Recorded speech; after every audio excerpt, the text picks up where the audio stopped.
ও কম লক্ষ্যমাত্রা অর্জন হয়েছে। স্পষ্টতই এই ক্ষেত্রে অনেক উন্নয়নশীল রাষ্ট্র আরো পিছিয়ে আছে। উন্নয়নশীল দেশগুলোকে এসডিজি অর্থায়নের বছরে প্রায় 2.5 থেকে 4 ট্রিলিয়ন মার্কিন ডলারের সমান ঘাটতি মোকাবেলা করতে হচ্ছে। উন্নয়নশীল বিশ্বের ঋণের বোঝা, ক্ষয়িষ্ণু আর্থিক সক্ষমতা এবং জলবায়ু পরিবর্তনের ক্ষতিকর প্রভাবের কারণে বাংলাদেশের মতো দেশগুলিতে বেশি ঝুঁকিতে রয়েছে। আমরা আশা করি উন্নয়নের জন্য অর্থায়ন সংক্রান্ত চতুর্থ আন্তর্জাতিক সম্মেলনে এই ধরনের জটিল এবং কাঠামোগত সমস্যাগুলোর দিকে নজর দেওয়া হবে। বহুপাক্ষিক আর্থিক প্রতিষ্ঠানগুলোকে এমন অভিন্ন লক্ষ্যে নিয়ে যাওয়ার কাজ করতে হবে যাতে সকল রাষ্ট্র সমানভাবে সম্পদ ও সুযোগের ব্যবহার করতে পারে। তারা নিজেদের কর্মসূচিতে সামাজিক ব্যবসাকে গুরুত্বপূর্ণ ভূমিকা দিতে পারে, যাতে নিম্ন আয়ের দেশগুলোর বাস্তবতাকে বিশেষভাবে মোকাবেলা করা যায়, যা ব্যবসায়ী উদ্যোগ এবং ব্যক্তির সৃজনশীলতাকে উদ্বুদ্ধ করে, যা বঞ্চিত জনগোষ্ঠীকে বিশালভাবে সহায়তা করে। এই ক্ষেত্রে অবৈধ অর্থের প্রবাহ এবং উন্নয়নশীল দেশগুলো থেকে সম্পদ পাচার বন্ধ করা অত্যন্ত আবশ্যক। উন্নয়নশীল দেশগুলো থেকে পাচার হয়ে যাওয়া সম্পদ ফেরত আনার জন্য আন্তর্জাতিক সহযোগিতা জোরদার করতে হবে। আমরা আশা করি কর ফাঁকি রোধে আন্তর্জাতিক কর কনভেনশন অতি শীঘ্রই গৃহীত হবে।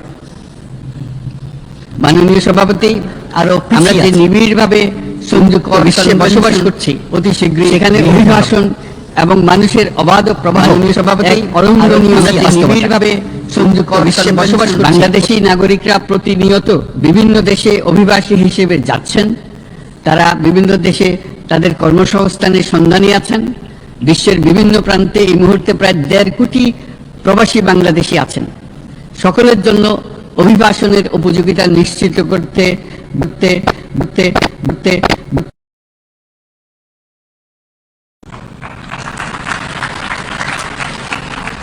আন্তর্জাতিক সম্প্রদায়কে অভিবাসীদের মানবাধিকার এবং তাদের প্রতি মানবিক আচরণ নিশ্চিত করতে হবে।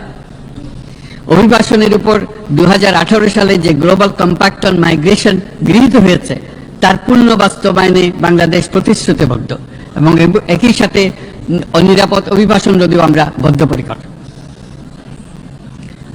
মাননীয়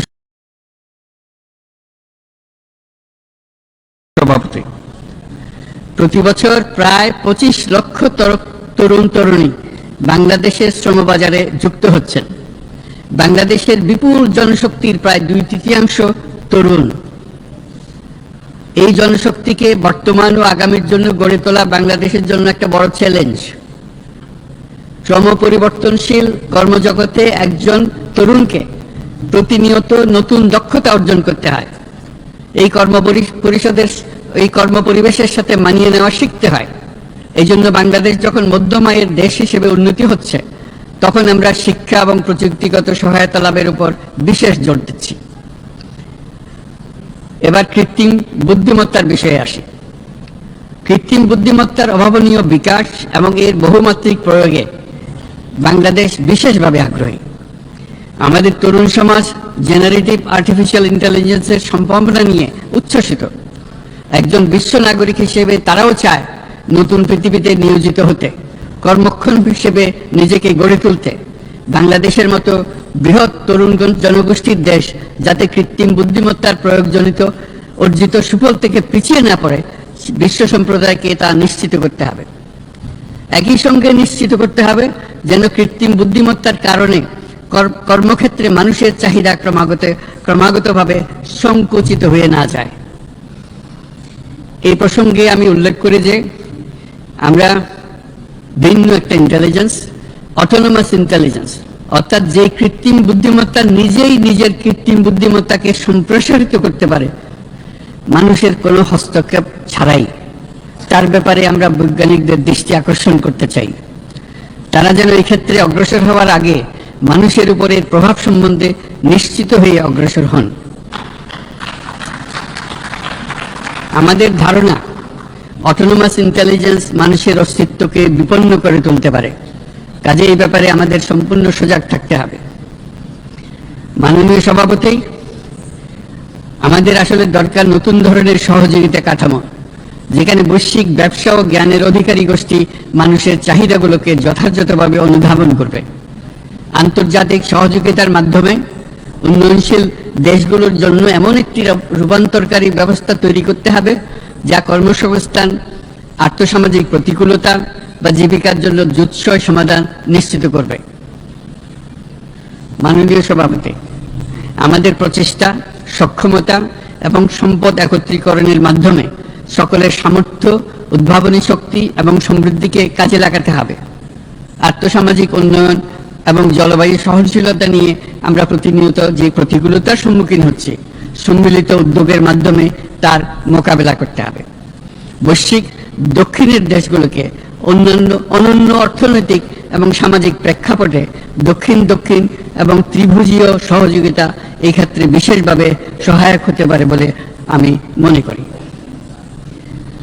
বৈশ্বিক দক্ষিণের আওয়াজকে বিশ্বব্যাপী জোরালোভাবে তুলে ধরার জন্য প্রয়োজন সম্মিলিত উদ্যোগ। সেই জন্য বৈশ্বিক এজেন্ডা প্রণয়ন ও বাস্তবায়ন নিশ্চিত করতে বৈশ্বিক দক্ষিণের দেশগুলোর মতামতকে যথাযথ গুরুত্বের সাথে বিবেচনা করতে হবে। জনাব সভাপতি,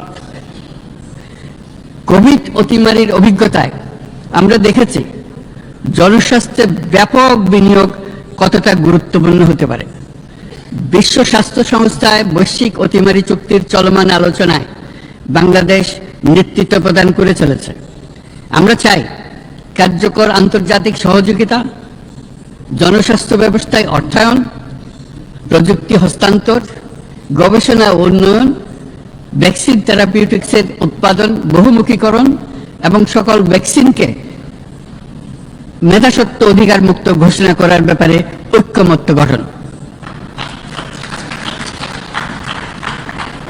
অসংক্রামক রোগসমূহের বিরুদ্ধে লড়াইয়ে এই বিষয়গুলি অত্যন্ত গুরুত্বপূর্ণ। জনাব সভাপতি, এবছর আমরা জাতিসংঘের সাথে বাংলাদেশের অংশীদারিত্বের সুবর্ণ জয়ন্তী উদযাপন করছি। গত 50 বছর ছিল আমাদের জন্য একটা পারস্পরিক শিক্ষণীয় সম্মিলিত যাত্রা। সীমিত উপায়ে বাংলাদেশ বৈশ্বিক শান্তি ও নিরাপত্তা, ন্যায়, সমতা, মানবাধিকার প্রতিষ্ঠায় ধারাবাহিকভাবে অবদান রেখে আসছে। আমাদের সমন্বিত প্রয়াসের পেছনে আছে সত্যিকার অর্থে একটি নিয়মভিত্তিক বৈশ্বিক ব্যবস্থা গড়ে তোলা। এই প্রসঙ্গে উদাহরণ হিসেবে আমি স্মরণ করছি 1999 সালে জাতিসংঘ সাধারণ পরিষদে ক্ষুদ্র ঋণের উপর গৃহীত রেজুলেশনের কথা। সেই সময় জাতিসংঘ 2005 সালকে ইয়ার অফ মাইক্রোক্রেডিট ঘোষণা করেছিল, যার ফলে ক্ষুদ্র ঋণ বিশ্বব্যাপী সম্প্রসারিত হবার সুযোগ পেয়েছিল। একই সময়ে বাংলাদেশের উদ্যোগে গঠিত হয়েছিল ফ্রেন্ডস অব মাইক্রোক্রেডিট। 2001 সাল থেকে সাধারণ পরিষদে কালচার অফ পিস সংক্রান্ত বাৎসরিক যে রেজলিউশন গৃহীত হয়ে আসছে, বা নিরাপত্তা পরিষদে নারী, শান্তি ও নিরাপত্তা সংক্রান্ত যে 1325 নম্বর রেজলিউশন গৃহীত হয়েছিল, তা বাংলাদেশের বিশ্বজনীন উদ্যোগগুলোর প্রতিফলন এবং অবদান। মাননীয় সভাপতি, আজ এই মহান বিশ্ব সভায় বিশ্ব নেতৃবৃন্দের উপস্থিতিতে প্রতিধ্বনিত হচ্ছে শান্তি, নিরাপত্তা, ন্যায় বিচার প্রতিষ্ঠা এবং সম্পদের সুষম বন্টনের মাধ্যমে সকলের অন্তর্ভুক্তি নিশ্চিত করার আহ্বান। সদস্য রাষ্ট্র হিসেবে আমাদের প্রত্যেককে আজ গভীরভাবে অনুধাবন করতে হবে কিভাবে আমরা নারী, পুরুষ সকলের জন্য ও আগামীর দিনগুলোতে উদ্যোক্তা হবার সমান সুযোগ সৃষ্টি এবং তাদের ক্ষমতায়ন নিশ্চিত করতে পারি। সকল বৈশ্বিক সমস্যার সমাধানের জন্য আমাদের সবার হাতে যথেষ্ট সক্ষমতা, সম্পদ এবং উপায় রয়েছে। আসুন আমরা জাতীয় বা আন্তর্জাতিক যেসব প্রতিশ্রুতি দিয়েছি তা বাস্তবায়ন করি এবং অর্থনৈতিক ক্ষেত্রে সামাজিক ব্যবসার ধারণা প্রতিষ্ঠিত করে সকল প্রকার বৈষম্য ও অসমতার অবসানে ঐক্যবদ্ধভাবে আমরা কাজ করি। বাংলাদেশের তরুণরা প্রমাণ করেছে যে মানুষের স্বাধীনতা, মর্যাদা ও অধিকার সমুন্নত রাখার অভিপ্রায় কোনো উচ্চাভিলাষ নয়, বরং এটা সকলের নিশ্চিত প্রাপ্য। আজ এই মহান সমাবেশে আপনাদের উপস্থিতিতে শান্তি, সমৃদ্ধি ও ন্যায় বিচার নিশ্চিত করতে আন্তর্জাতিক, আঞ্চলিক এবং জাতীয় পর্যায়ে বাংলাদেশে তার ভূমিকাকে ক্রমাগতভাবে জোরদার করার নিশ্চয়তা দিচ্ছে। আজ আপনাদের সবাইকে শুভেচ্ছা জানাচ্ছি, ধন্যবাদ জানাচ্ছি।